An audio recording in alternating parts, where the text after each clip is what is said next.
bakayım seni orada. Hadi in. Tamam, daha çalıştırmayacağım. Bak, elektrik süpürgesini çalıştırıyordum. Hı hı. Çıkmış klozetin üzerine. Sen erkek adam korkuyor mu annem şeyden? He? Ağayım paşayım diyorsun sen. Diyorsun. Ha?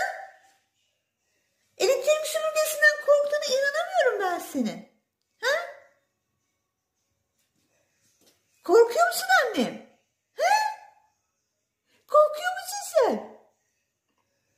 Korkma, olur mu? Ben seni korurum. Erkek adam.